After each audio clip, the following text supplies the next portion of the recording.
அழைக்கின்றார். இறைவன் ஆட்சி மண்ணில் மலர இரவு மகிழ்ந்து பகிர்ந்து வாழ ஆயனாய் அன்பனாய் நம்மை அழைக்கின்றார். வாருங்கள் கூடுங்கள், அன்பில் நனைய அருளில் வளர சேருங்கள். வாருங்கள் கூடுங்கள், அன்பில் நனைய அருளில் வளர சேருங்கள். இறைவன் ஆட்சி மண்ணில் மலர இதயம் மகிழ்ந்து பகிர்ந்து வாழ ஆயனாய் அன்பனாய் நம்மை அழைக்கின்றார்.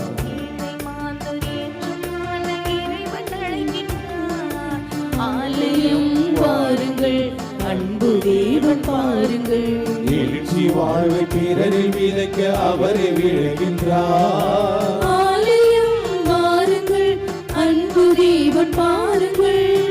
விழுகின்ற மனிதமும் அழுகின்ற இதயமும் ஆலயம் வாருங்கள், அன்பு தேவன் பாருங்கள்.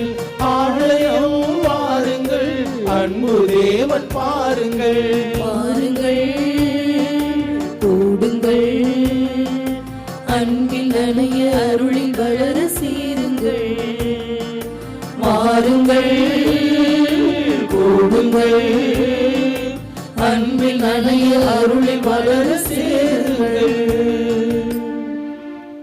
அன்னையின் அன்பு பக்தர்களே, இத்திருப்பலியானது ஆலயத்தில் கூடியிருக்கும் பக்தர்களின் கருத்துகளுக்காகவும் ஜெயா பிளஸ் தொலைக்காட்சி, திருத்தல இணையதளம் மற்றும் அனைத்து சமூக ஊடகங்களின் வழியாக பங்கெடுக்கும் பக்தர்களின் கருத்துகளுக்காகவும் இன்றைய நாளின் ஒளிபரப்பிற்கு உதவி செய்த நன்கொடையாளர்களின் குடும்ப கருத்துகளுக்காகவும் நேற்று திருப்பலி எழுதி வைத்தவர்களின் கருத்துகளுக்காகவும் ஒப்புக் கொடுக்கப்படுகிறது.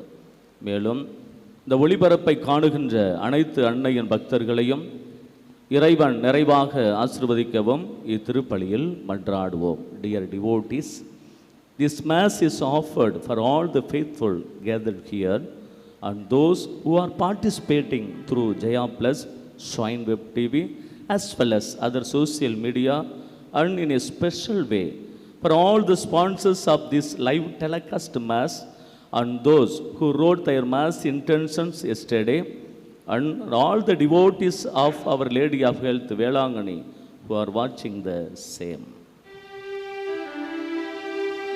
தந்தை மகன் தூயாவியாரின் பெயராலே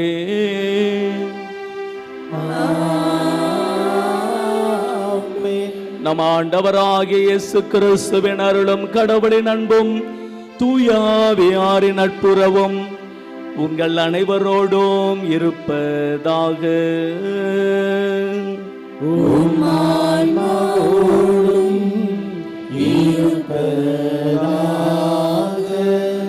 ஒரு சில வினாடிகள் கண்களை மூடிக்கொள்ளுங்கள். இரவு முழுவதும் ஆண்டவர் நம்மை காத்து வந்திருக்கிறார். அதற்கு நன்றி அறிதலாகவும் தொடர்ந்து இந்த நாளை ஆசீர்வதித்து வழிநடத்தும்படியாகவும் இந்த உன்னதமான திருப்பலியில் ஒப்பு கொடுத்து செபித்துக் கொள்வோம். அன்னையினுடைய பேராலயத்தை நோக்கி வந்திருக்கிறீர்கள், உங்களுடைய கருத்துக்கள் எல்லாம் நிறைவேறும்படியாகவும் எந்த நோக்கத்திற்காக இங்கே வந்திருக்கிறீர்களோ அந்த நோக்கமெல்லாம் நிறைவேறும்படியாகவும் இந்த திருப்பலியில் ஒப்பு கொடுத்து செபித்துக் கொள்வோம்.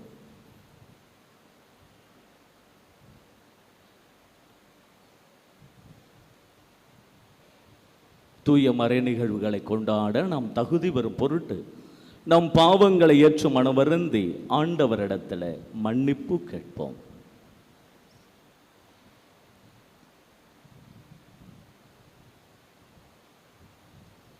எல்லாம் அல்ல இறைவனிடமும் சகோதர சகோதரிகளே உங்களிடமும் நான் பாவியனை ஏற்றுக்கொள்கின்றேன். ஏனெனில் என் சிந்தனையாலும் சொல்லாலும் செயலாலும் கடமைகள் தவறியதாலும் பாவங்களில் பல செய்தேன். என் பாவமே என் பாவமே என் பெரும் பாவமே. ஆகையால் எப்பொழுதும் கன்னியான புனித மரியாவையும் வானதூதர் புனிதர் அனைவரையும் சகோதர சகோதரிகளே உங்களையும் நம் இறைவனாகிய ஆண்டவரிடம் எனக்காக வேண்டிக் கொள்ள மன்றாடுகின்றேன். எல்லாம் அல்ல இறைவன் நம் மீது இரக்கம் வைத்து நம் பாவங்களை மன்னித்து நம்மை நிலை வாழ்வுக்கு அழைத்துச் செல்வாராக. ஆமென்.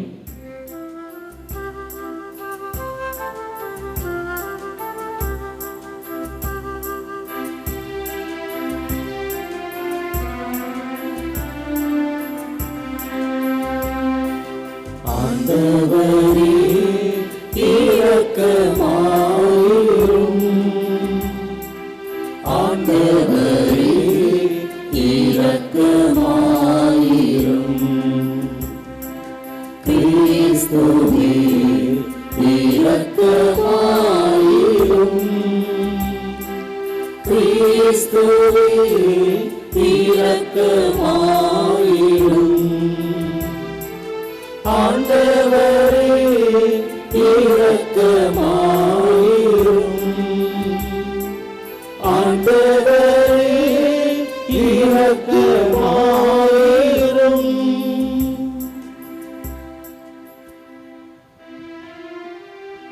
ஜெபிப்போமாக.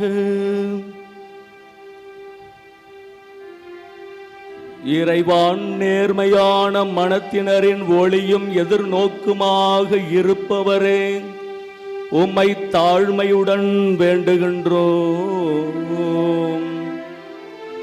எங்கள் இதயங்கள் உமக்கு ஏற்ற மன்றாட்டை புரிவதாலும் என்றும் அது புகழை கடமை உணர்வோடு பறைசாற்றுவதாலும் உம்மை என்றும் மேன்மைப்படுத்துவோமாக. உம்மோடு தூய ஆவியாரின் ஒன்றிப்பில் இறைவனா என்றென்றும் வாழ்ந்து ஆட்சி செய்கின்ற எங்கள் ஆண்டவரும் உம் திருமகனுமாகிய இயேசு கிறிஸ்து வழியாக உம்மை மன்றாடுகின்றோம்.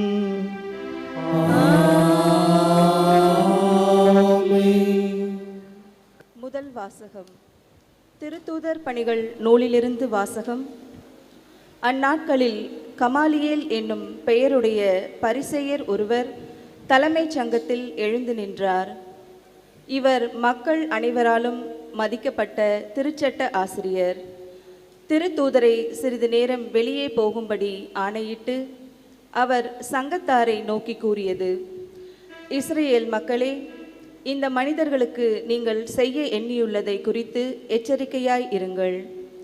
சிறிது காலத்திற்கு முன்பு தெயுதா என்பவன் தோன்றி தான் பெரியவன் என்று கூறிக்கொண்டு ஏறத்தாழ 400 பேரை தன்னுடன் சேர்த்து கொண்டான். ஆனால் அவன் கொல்லப்பட்டான். அவனை பின்பற்றிய அனைவரும் சிதறி போகவே அந்த இயக்கம் ஒன்றுமில்லாமல் போயிற்று. இவற்றுக்கு பின்பு மக்கள் தொகை கணக்கிடப்பட்ட நாட்களில் கலிலேயனான யூதா என்பவன் தோன்றி தன்னோடு சேர்ந்து கிளர்ச்சி செய்யும்படி மக்களை தூண்டினான். அவனும் அழிந்தான். அவனை பின்பற்றிய மக்கள் அனைவரும் சிதறிப்போயினர். ஆகவே இப்போது நீங்கள் இம்மனிதர்களை விட்டுவிடுங்கள் என நான் உங்களுக்கு கூறுகிறேன். இவர்கள் காரியத்தில் நீங்கள் தலையிட வேண்டாம். இவர்கள் திட்டமும் செயலும் மனிதரிடமிருந்து வந்தவை என்றால் அவை ஒழிந்து போகும். அவை கடவுளை சார்ந்தவை என்றால் நீங்கள் அவற்றை ஒழிக்க முடியாது. நீங்கள் கடவுளோடு போரிடுபவர்களாகவும் ஆவீர்கள். அவர் கூறியதை சங்கத்தார் ஏற்றுக்கொண்டனர். பின்பு அவர்கள் திருத்தூதர்களை அழைத்து அவர்களை நைய புடைத்து இயேசுவை பற்றி பேசக்கூடாதென்று கட்டளையிட்டு விடுதலை செய்தனர். இயேசுவின் பெயரை முன்னிட்டு அவமதிப்புக்கு உரியவர்களாக கருதப்பட்டதால் திருத்தூதர்கள் மகிழ்ச்சியோடு தலைமை சங்கத்தை விட்டு வெளியே சென்றார்கள். அவர்கள் நாள்தோறும் கோவிலிலும் வீடுகளிலும் தொடர்ந்து கற்பித்து இயேசு கிறிஸ்துவை பற்றிய நற்செய்தியை அறிவித்து வந்தார்கள். ஆண்டவரின் அருள்வாக்கு. இறைவனுக்கு நன்றி. திருப்பாடல் 27 பதிலுரை. ஆண்டவரின் இல்லத்தில் நான் குடியிருக்க வேண்டும்.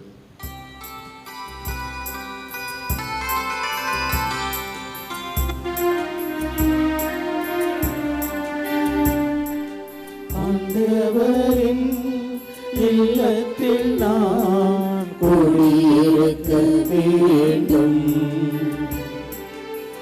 ஆண்டவரின் இல்லத்தில் நான் குடியிருக்க வேண்டும், குடியிருக்க வேண்டும். ஆண்டவரே என் ஒளி,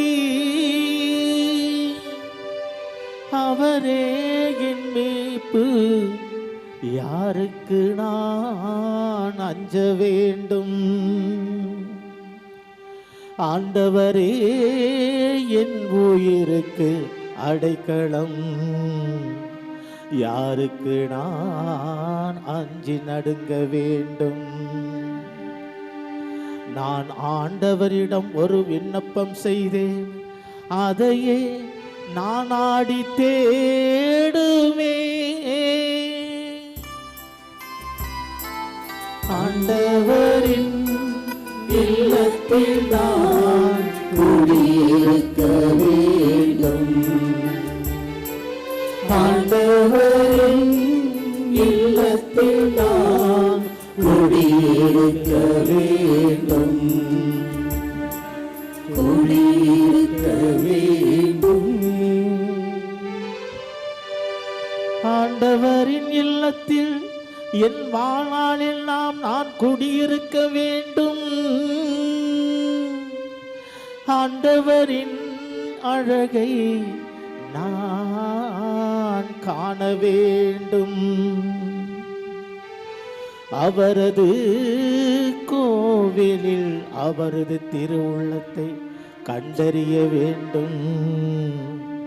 நெஞ்சே ஆண்டவருக்காக காத்திரு, மன உறுதி கொள், உன் உள்ளம் வலிமை பெறட்டும். ஆண்டவரின் இல்லத்தில் நான் குடியிருக்க வேண்டும்,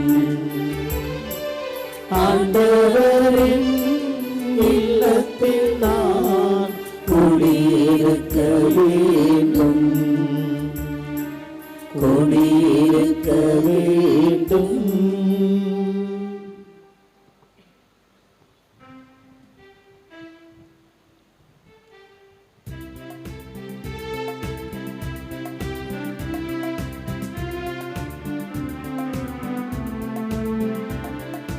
Alleluia, Alleluia, Alleluia, Alleluia, Alleluia, Alleluia. மனிதர் அப்பத்தினால் மட்டுமல்ல,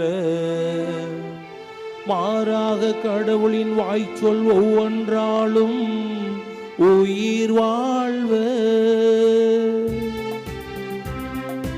Alleluia, Alleluia, Alleluia, Alleluia, Alleluia, Alleluia.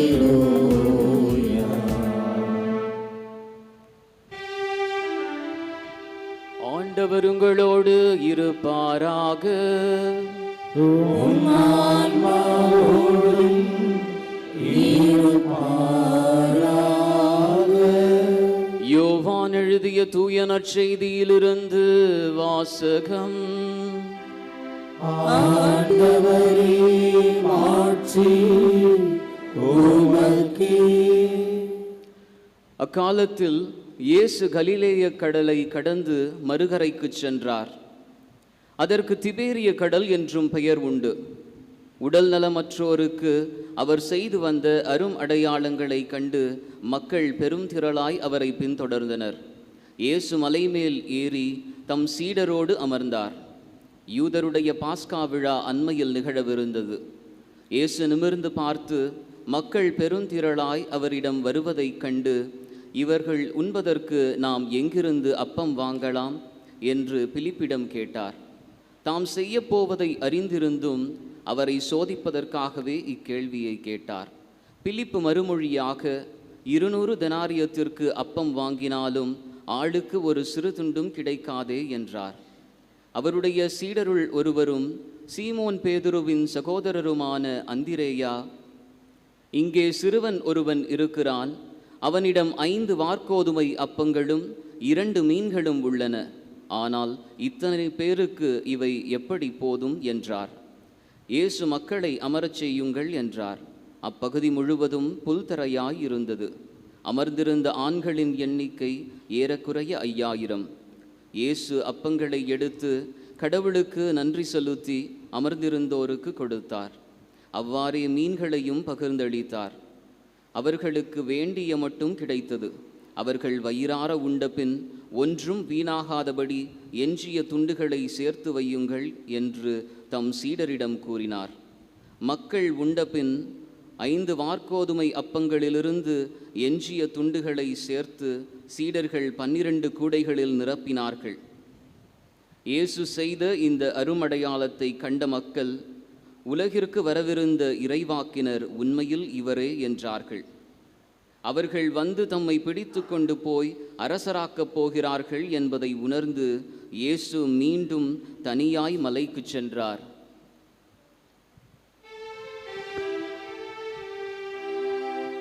ஆண்டவரின் அருள்வாக்கு.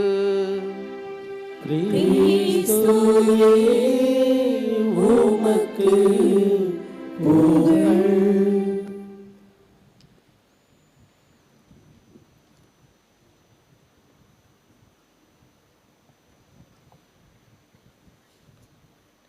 இயேசுவில் பிரியமானவர்களே, பெரிய குறுமடத்திலே நான் படிக்கின்ற பொழுது நடந்த நிகழ்வு இது. ஒவ்வொரு வியாழக்கிழமையும் நாங்கள் கொஞ்சம் தூரம் நடந்து போவது உண்டு. அன்று வியாழக்கிழமை எங்கள் குருமடத்திற்கு விடுமுறை. ஒவ்வொரு வாரமும் நடந்து போவோம். ஒரு 2 கிலோமீட்டர் அல்லது 3 கிலோமீட்டர் நடந்து போவோம். ஒரு இடத்திற்கு சென்று அங்கு அமர்ந்து கொண்டு அந்த சனி ஞாயிறு ஒரு பங்கிற்கு சென்றிருப்போம். அந்த பங்கில் நடந்த அனுபவங்களையும் வகுப்பில் நடந்த அனுபவங்களையும் நாங்கள் பகிர்ந்து கொண்டு மீண்டும் குருமடத்திற்கு திரும்பி வந்து விடுவோம். இது ஒவ்வொரு வாரமும் நடக்கின்ற நிகழ்வு. ஒரு வாரம் நானும் ஒரு 4-5 சகோதரர்களும் என்னோடு நாங்கள் கொஞ்சம் தூரம் நடந்து விட்டு வருவோம் என்று சென்றோம். கொஞ்சம் ஸ்நாக்ஸ் வாங்கிக்கிட்டோம், தின்பண்டங்கள் கொஞ்சம் வாங்கிக்கிட்டோம், வடையும் வாங்கிக்கிட்டோம். கொஞ்சம் தூரம் நடந்து போய் ஒரு பெரிய மரம் ஒன்று, அந்த மரத்தடிக்கு கீழே நானும் இந்த சகோதரர்களும் அமர்ந்திருந்தோம், பேசிக்கிட்டு இருந்தோம். ஒரு 2 நிமிஷம் இருக்குங்க, ஒரு குட்டி நாய் ஒன்று பக்கத்தில் நின்று வந்து வாலாட்டினது. சரி, வாலாட்டுது அப்படின்னு சொல்லி நான் வைத்திருந்த வடையை எடுத்து ஒரு பாதியை பிட்டு அந்த நாய்க்குட்டிக்கு கொடுத்தேன். அது கவ்விட்டு போச்சு. திரும்ப ஒரு நிமிஷம் அல்லது 2 நிமிஷம் இருக்குங்க, மீண்டும் அந்த குட்டி நாய் வந்து வாலாட்டிக்கிட்டு நின்றுது. நான் என்ன பண்ணேன், பாதி வடை தான் கையில் இருக்கு, இன்னும் என் வாயில் வைக்கல, கையில் இருக்கிறது. அந்த வடையை எடுத்து மீண்டும் அதுகிட்ட கொடுத்தேன். சரி, பசிக்குது போல இருக்கு, அதுகிட்ட கையில் கொடுத்தேன். அந்த நாய்க்குட்டி மறுபடியும் அது கவ்விக்கிட்டு போச்சு. எனக்கு சின்ன ஒரு சந்தேகம், சின்ன ஒரு மனசில் ஒரு கேள்வி, என்னடா அது, வடையை கொடுத்தேன், பாதி வடையை கொடுத்தேன், எடுத்துகிட்டு போனது, மீதி வடையும் கொடுத்தேன், எடுத்துகிட்டு போச்சு, எங்கே தான் போகிறது அப்படின்னு சொல்லி நாய்க்குட்டி கொஞ்சம் தூரம் போய்கிட்டு இருந்தேன். நான் பின்னாடியே போனேங்க. பின்னாடியே போய் அது அந்த நாய்க்குட்டி ஒரு மரத்துக்கு பின்னாடி போனது. நானும் அங்கே போனேங்க. பார்த்த உடனே எனக்கு பெரும் வியப்பாக இருந்து ஆச்சரியமாக இருந்தது. என்ன அப்படின்னா, அங்கே ஒரு சின்ன நாய்க்குட்டிங்க, சின்ன நாய்க்குட்டி, அது 2 காலுமே ஊனம், அது நடக்க முடியல, தடுமாறி அப்படியே நிற்கிது.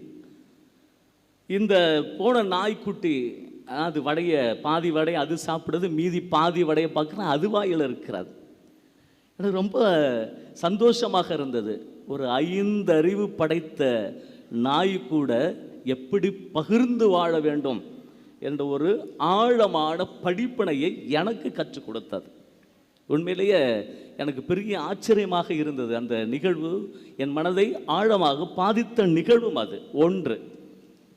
இரண்டாவதாக ஒரு ஸ்கூலுக்கு நான் போயிருந்தேன், ஒரு பள்ளிக்கூடத்துக்கு போயிருந்தேன். அங்கே சின்ன குழந்தைகளுக்கெல்லாம் ஒரு 4-5 வகுப்பு படிக்கணும்னு நினைக்கிற அந்த குழந்தைகளுக்கெல்லாம் மியூசிக் சேர் வச்சுருந்தாங்க. குழந்தைங்கள்லாம் சுற்றி சுற்றி எல்லாம் அந்த மியூசிக் சேரில் வந்தது. கடைசியில் பார்த்தா ஒரு சேரு 2 பிள்ளைங்க. இப்போ பாட்டு போட்டாச்சு, சுற்றி வருதுங்க அந்த குழந்தைங்க. சுற்றி வந்தவுடனே பக்கத்தில் இருக்க பெற்றோர்கள்லாம் ஏய் நீ உட்காரு, நீ உட்காரு. வழக்கமாக அப்படி தானே, நம்ம குழந்தைக்கு தானே முக்கியத்துவம் கொடுப்போம். ஏன்னா நம்ம கண்களெல்லாம் யாரை பார்த்துக்கிட்டு இருக்கோம்? மற்ற பிள்ளைங்களை பார்க்குதோ இல்லையோ யாரை பார்த்துக்கிட்டு இருக்கோம்? கண்டிப்பாக நம்ம குழந்தைய தான் பார்த்துக்கிட்டு இருக்கோம். உடனே என்னாச்சு அப்படின்னா அந்த பாட்டு நின்றுச்சுங்க. இந்த குழந்தை போய் உட்கார போகுது. இன்னொரு பக்கத்தில் ஒரு குழந்தை இருந்ததுல, அதையும் சேர்ந்து 2 உட்காந்துருச்சு. பெற்றோர்கள் 2 குழந்தையும் திட்டுறாங்க, 2 குழந்தையும் திட்டுறாங்க. சனியனே உன்னை இதுக்காக நான் வளர்த்தேன் அப்படின்னு திட்டுறாங்க.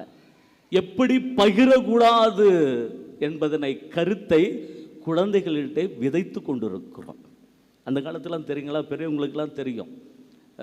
ஒரு மிட்டாய் கிடைத்தால் கூட சட்டையில் வச்சு கடித்து சாப்பிடும், மற்றவங்களுக்கு கொடுத்து நம்ம பாதி சாப்பிடும். புரியுதுங்களா? இப்போலாம் ரொம்ப தெளிவாக இருக்கும்.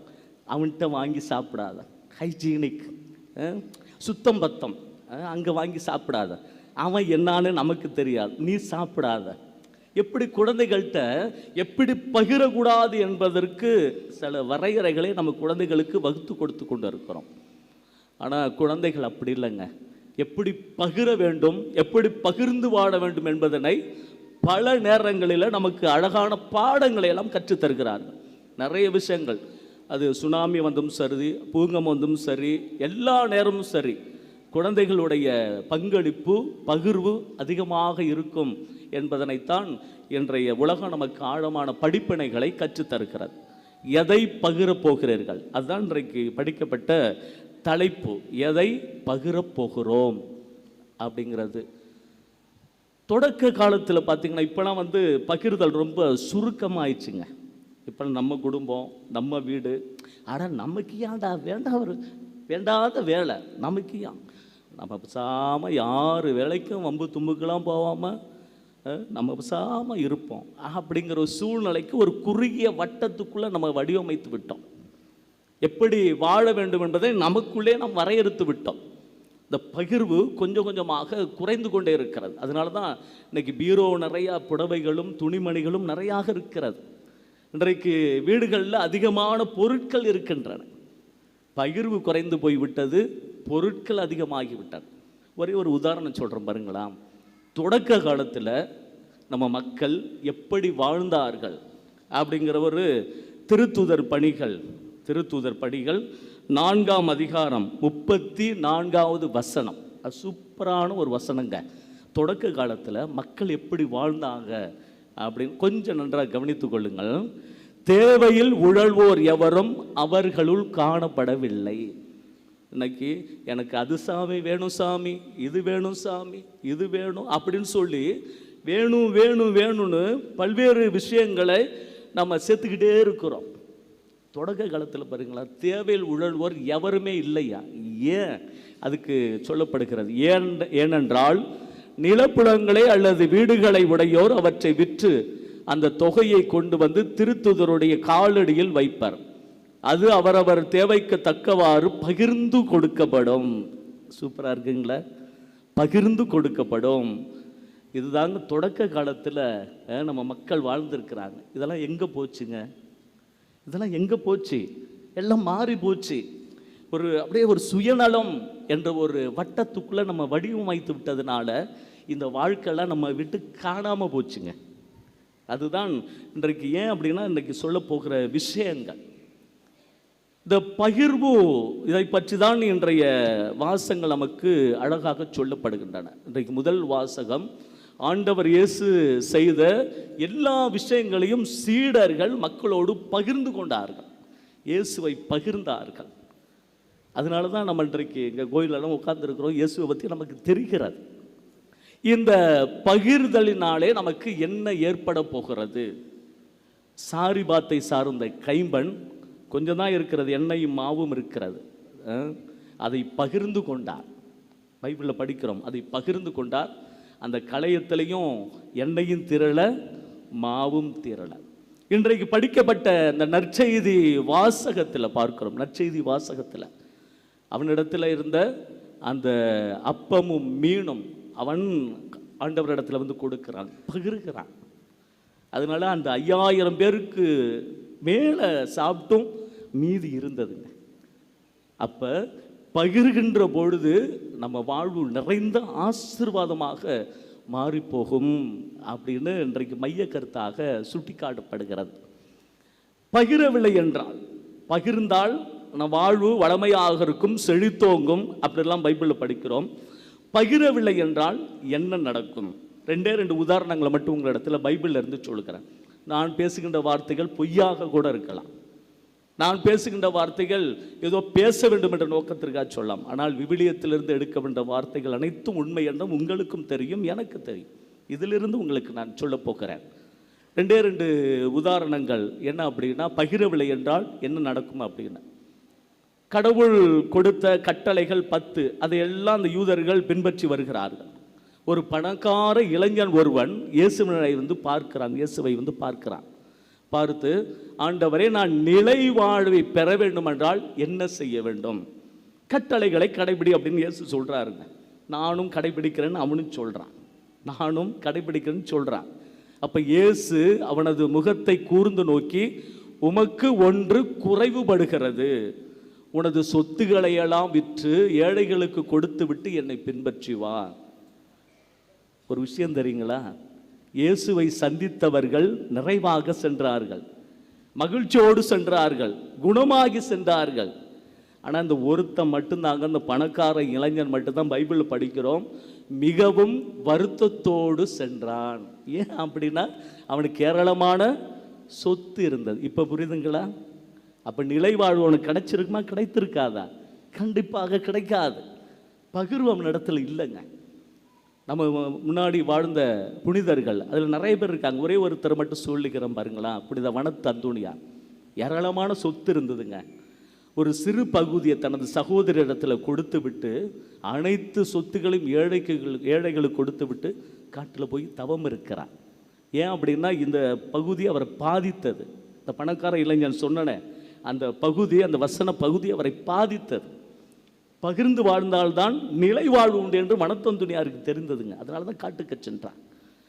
நாம் பகிரவில்லை என்றால், பகிர்வுனா சாப்பாடு, துணிமணி அது மட்டும் இல்லைங்க. நமது உணர்வுகளை பகிர வேண்டும், அன்பை பகிர வேண்டும், சந்தோஷத்தை பகிர வேண்டும். இதுதான் பகிர்வு. ஒரு சாப்பாடு, ஒருத்தர் சாப்பாடு இல்லை, நம்ம சாப்பாடு கொடுப்போம், அது இல்லைங்க. அதெல்லாம் தாண்டி இருக்கிறதுங்க. எல்லாத்தையும் பகிர வேண்டும். அது முதல் இது. 2வது, மத்தேயு நற்செய்தி 25வது அதிகாரத்தில் பார்க்கிறோம். என்னவென்றால், அது உங்களுக்கெல்லாம் ஒரு அழகான தெரிந்த ஒரு விஷயம். நடு தீர்வை, இந்த உலக முடிவில் நம் நீதி தீர்வையின் முன்னாடி நிற்கின்ற பொழுது ஆண்டவர் கேட்கின்ற 6 கேள்விகள். இந்த 6 கேள்விகளுமே பகிர்வினை பற்றி தான் கேட்கப்படுகிறது. நான் தாகமாயிருந்தேன், தண்ணீர் கொடுத்தீர்களா? சின்னஞ்சிறிய சகோதரர்களுக்கு செய்த போதெல்லாம் எனக்கே செய்தீர்கள். பகிர்வு இல்லை என்றால் நமக்கு என்ன இல்லை? நிலை வாழ்வு இல்லைங்க. எளிமையாக சொல்லப்படுகிற அன்பார்ந்த சகோதர சகோதரிகளே, பகிர்ந்தால் ஆசீர்வாதம், பகிர்வு இல்லை என்றால் நிலை வாழ்வு இல்லை. இதுதான் முன் அடையாளமாக, முன் கருத்தாக இங்கே சொல்லப்படுகிறது. இதை விட மேலான ஒரு விஷயம் உங்களை சொல்கிறோம் பார்த்தீங்களா? இந்த பகிர்வுன்னு சொல்கிறோம்ல, இந்த திருப்பலியை தவிர வேறு அதிகமான பகிர்வு நம்ம இடத்துல இல்லைங்க. திருப்பலி இன்னைக்கு படிக்கப்பட்ட இந்த நற்செய்தி வாசகத்தில் இயேசுனுடைய முதல் திருப்பலின்னு கூட சொல்லலாம். இன்றைக்கு படிக்கப்பட்ட நற்செய்தி என்ன தெரியுங்களா? மக்கள் எல்லாம் வர்றாங்க. அப்படியே திருப்பலியை நினச்சி பாருங்களா, நீங்கள்லாம் வர்றீங்களே, மக்கள்லாம் வர்றாங்க. அவங்களுக்கு ஜபம், அதாவது அவர்களை குணப்படுத்துகிறார், பாவ மன்னிப்பு கொடுக்கிறார். அப்புறம் பார்த்தீங்க அப்படின்னா, அப்புறம் ஒரு பையன் அவன் தானே என்னது அப்பமும் மீனும் கொண்டு வரான் காணிக்க. உடனே ஆண்டவர் என்ன பண்ணுறாரு, அந்த காணிக்கையை மேலே உயர்த்தி செபிக்கிறார், கொடுக்கிறார். திருவிருந்து ஞாபகம் இருக்குங்களா? அப்படியே திருப்பலிங்க, இது ஒரு பகிர்வு. இயேசு தன்னையே கொடுத்தார், அந்த பகிர்வு தான் இது உன்னதமான திருப்பலி. கடைசியில் என்ன தெரியுங்களா, எல்லாருக்கும் கொடுத்த பிறகு மிஞ்சிய துண்டுகளை எல்லாம் சேகரித்தார்கள். எல்லாம் அந்த கம்யூனியன் திருவிருந்து முடிந்த பிறகு அழகாக நம்ம அப்படியே எடுத்து போய் நற்கருணை பேட வைக்கிறோம். பார்த்தீங்களா எவ்வளோ இது திருப்பலி, ஒரு பகிர்வுங்க, அழகான ஒரு பகிர்வு. ஒரு கடைசியாக ஒன்று சொல்கிறோம் பாருங்களா, ஒரு சாதாரண தண்ணீர் பீடத்திற்கு வருகின்ற பொழுது அது தீர்த்தமாக போகிறது. சாதாரண பூக்கள் பீடத்திற்கு வருகின்ற பொழுது அது புனித பூக்களாக, அர்ச்சனை பூக்களாக மாறி போகின்றன. சாதாரண கோதுமை மாவினால் செய்யப்பட்ட அப்பம் பீடத்திற்கு வருகின்ற பொழுது இயேசுவினுடைய உடலாக மாறி போகிறது. சாதாரணுடைய திராட்சை பழத்திலிருந்து பொழியப்பட்ட சாறு பீடத்திற்கு வருகின்ற பொழுது அது இயேசுவினுடைய இரத்தமாக மாறி போகிறது. நாம் அனைவரும் ஆலயத்திற்கு வருகிறோம், பகிர்விலை பங்கெடுக்கிறோம். நாம் மட்டும்தான் அப்படியே திரும்பி செல்கிறோம். அப்படி என்றால் பகிர்வு மனப்பான்மை என்றைக்கு வருகிறதோ அன்றைக்கு தான் நிறைந்த ஆசீர்வாதம் உண்டு என்ற ஒரு சிந்தனையோடு தொடர்ந்து திருப்பலியில் வேண்டிக் கொள்வோம். ஆமென்.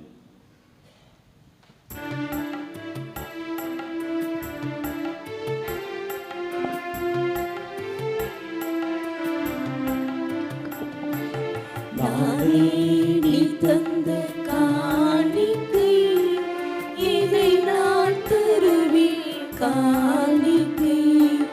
நானே நீ தந்த காணிக்கை இதை நான் தருவேன் காணிக்கை. எனதெல்லாம் உனதன்றோ, உனதுருவாக உவந்தளித்தே. எனதெல்லாம் உனதன்றோ, உனதுருவாக உவந்தளித்தே. ஏற்பார் என்னை ஏற்பார், உன் கரங்களில் என்னை பலியாக. ஏற்பார் என்னை ஏற்பார், உன் கரங்களில் என்னை பலியாக. அன்புமிக்க சகோதர சகோதரிகளே, என்னுடையதும் உங்களுடையதுமான இப்பலி எல்லாம் அல்ல தந்தையாகிய இறைவனுக்கு ஏற்றதாகும்படி செபியுங்கள். ஆண்டவர் தமது பெயரின் புகழ்ச்சிக்காகவும் ஆட்சிக்காகவும் நமது நன்மைக்காகவும் புனித திரு அவையின் அனைத்து நலனுக்காகவும் உமது கையில் இருந்து இப்பலியை ஏற்றுக்கொள்வாராக.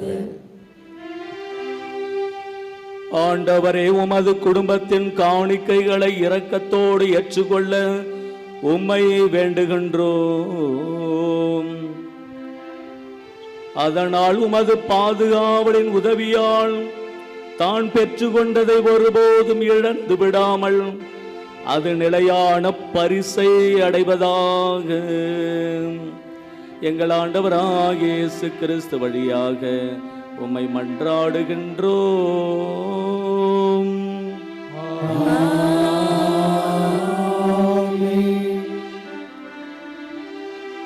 ஆண்டவர் உங்களோடு இருப்பாராக.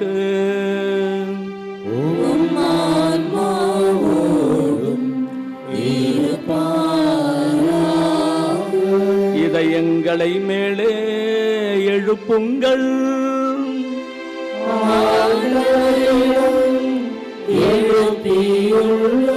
நம் இறைவனாகிய ஆண்டவருக்கு நன்றி கூறுவோம்.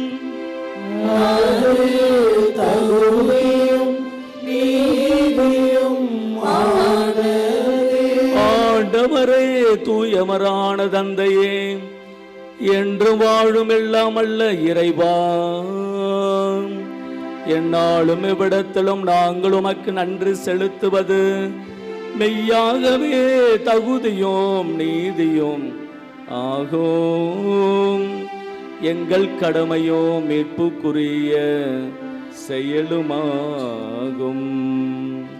கிறிஸ்து வழியாகவே ஒளியின் மக்கள் நிலை வாழ்வில் நுழைகின்றனர். விண்ணரசின் கதவுகள் நம்பிக்கையாளருக்கு திறந்து விடப்படுகின்றன. ஏனெனில் சாவுக்குரிய எங்கள் வாழ்வும் அவரது சாவால் மீட்பு அடைந்து அவரது உயிர்ப்பிலே அனைவரது வாழ்வும் உயிர்த்தழலாயிற்று.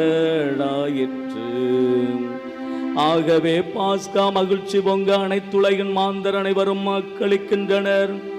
அவ்வாறே ஆற்றல் மிக்கோரும் அதிகாரம் கொண்ட தூதர்களும் உமது மாட்சியை புகழ்ந்து ஒரே குரலாய் பாடுவதாவது: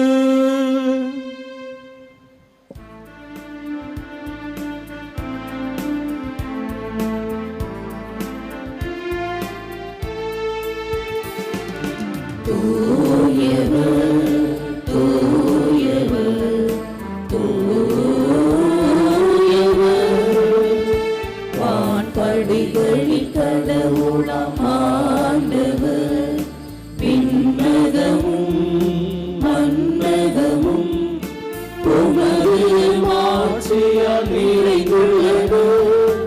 உன்னதங்களிலே ஓசன்னா, உன்னதங்களிலே ஓசன்னா, ஆண்டவர் பெயரால் வருகிறவர் ஆசி பெற்றவர். உன்னதங்களிலே ஓசன்னா, உன்னதங்களிலே ஓசன்னா.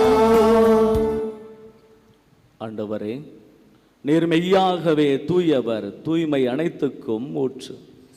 ஆகவே உம்முடைய ஆவியை பொழிந்து காணிக்கைகளை தூய்மைப்படுத்த உம்மை வேண்டுகிறோம். இவ்வாறு எங்கள் ஆண்டவர் இயேசு கிறிஸ்துவின் உடலும் இரத்தமுமாக எங்களுக்கு இவை மாறுவனவாக. அவர் பாடுபட உளம் கனிந்து தம்மை கையளித்த போது அப்பத்தை எடுத்து நன்றி செலுத்தி அதை பிட்டு தம் சீடர்களுக்கு அளித்து அவர் கூறியதாவது: அனைவரும் இதிலிருந்து பெற்று உண்ணுங்கள், ஏனெனில் இது உங்களுக்காக கையளிக்கப்படும் என் உடல்.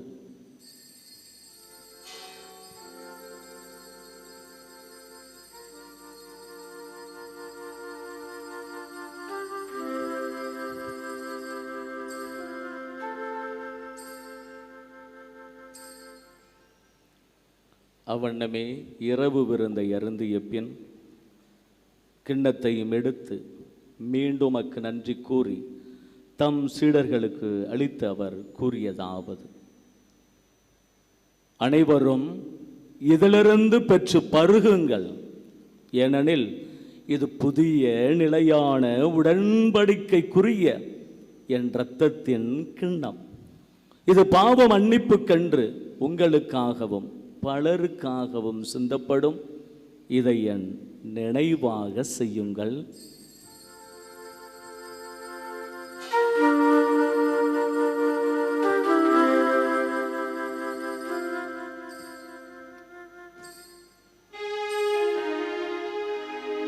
நம்பிக்கையின் மறை பொருள்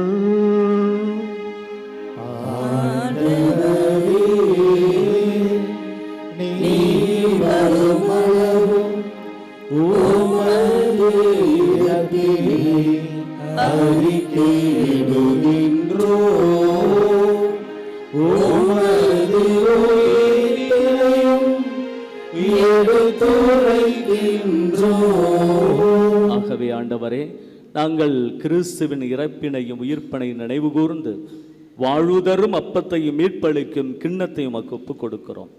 ஓம் திருமணின்று உமக்கு ஊழியம் புரிய தகுந்தவர்களென எங்களை ஏற்றுக்கொண்டீர். எனவே உமக்கு நன்றி செலுத்துகின்றோம். மேலும் கிறிஸ்துவின் உடலிலும் இரத்தத்திலும் பங்கு கொள்ளும் எங்களை தூய ஆவியார் ஒன்று சேர்க்க வேண்டுமென உம்மை தாழ்மையுடன் மன்றாடுகிறோம். ஆண்டவரே, உலகெங்கும் பரவியிருக்கும் உமது திரு அவையை நினைவு கூர்ந்தருளும். எங்கள் ஆயர் சகாயராஜ் எல்லா திருநிலையினராகிய அனைவரோடும் உமது திரு அவை அன்பில் நிறைவு பெறச் செய்தருளும்.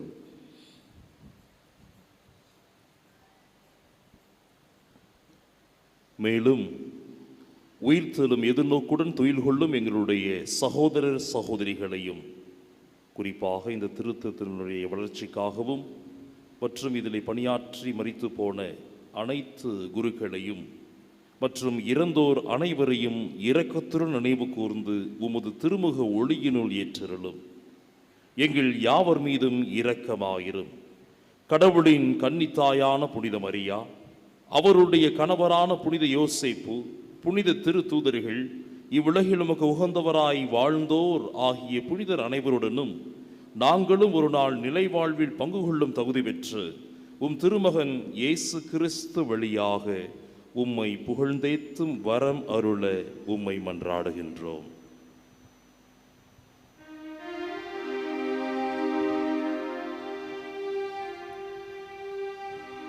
இவர் வழியாக இவரோடு இவரில் எல்லாம் வல்ல இறைவனாகிய தந்தையே, தூயாவியாரின் ஒன்றிப்பில் எல்லா புகழும் ஆட்சியும் என்றென்று உமக்கு உரியதே.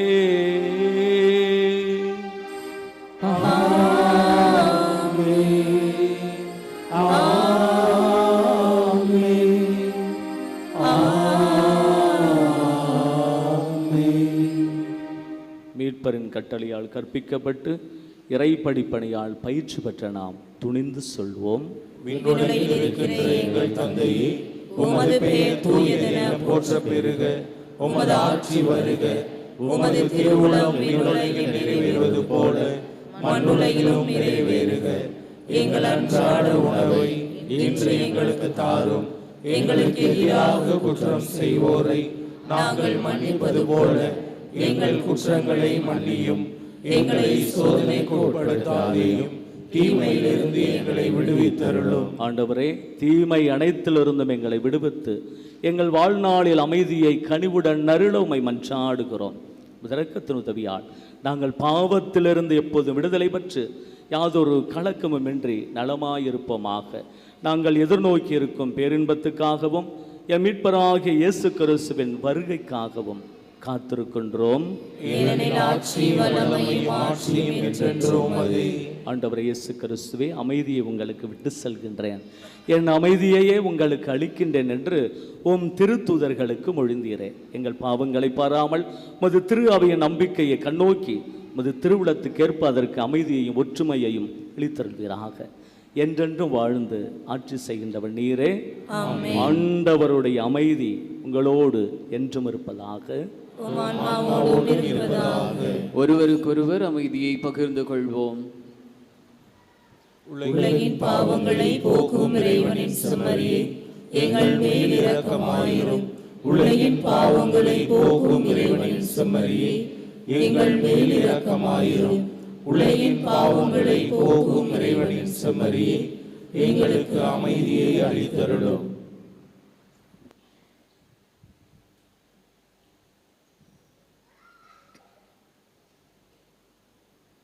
இதோ இறைவனின் செம்மறி, இவரே உலகின் பாவங்களை போக்குபவர். செம்மறியின் விருந்துக்கு அழைக்கப்பெற்ற நாம் அனைவருமே பேறு பெற்றோர். நான் தகுதியற்றவன், ஆனால் ஒரு வார்த்தை மட்டும் சொல்லியருளும், எனது ஆன்மா நலமடையும்.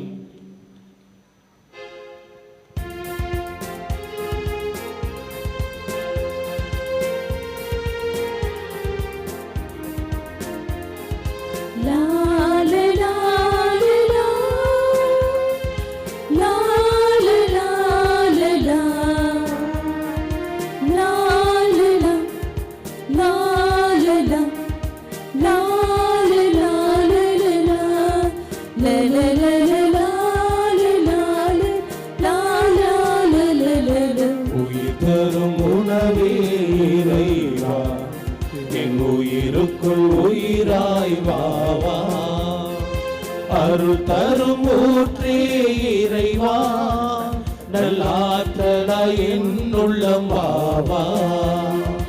வாவா இறைவா, வாழ்வின் உறவாய் தூரே சுரி வாவா. வாவா இறைவா, வாழ்வின் உற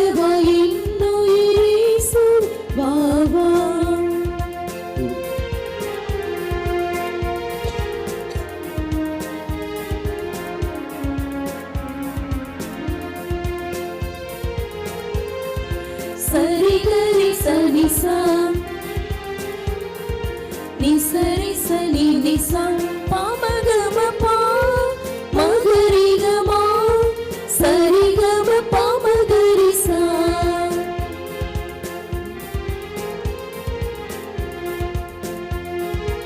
உயிருள்ள விருந்தே என் இறைவா, நலம் தரும் மருந்தாயெனில் வாவா.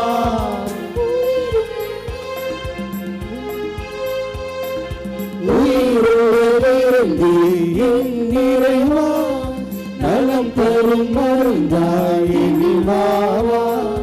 நிரந்தர வாழ்வே என் தேவா, நிரந்தர வாழ்வே என் தேவா.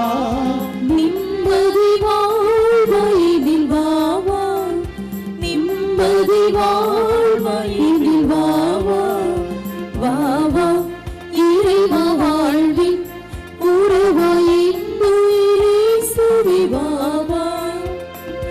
வாவா இறைவா வாழ்வின் உறவாயின் உயிரே சுவி வாவா.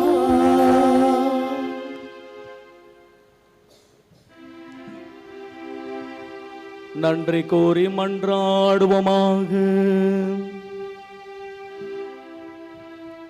ஆண்டவரே, உமது பரிவிரக்கத்தால் நீர் மீட்டு கொண்டவர்களை தொடர்ந்து பாதுகாத்தருள உம்மை வேண்டுகின்றோம். அதனால் திருமகனின் பாடுகளால் மீட்கப்பட்டவர்கள் அவரது உயிர்ப்பில் மகிழ்வார்களாக. எங்கள் ஆண்டவராகிய இயேசு கிறிஸ்து வழியாக உம்மை மன்றாடுகின்றோம். ஆண்டவர் உங்களோடு இருப்பாராக.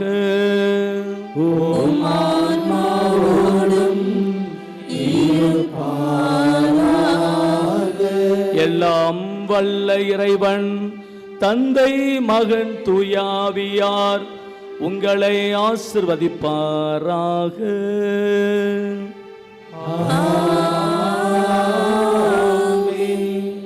சென்று வாருங்கள், திருப்பலி நிறைவேறிற்று.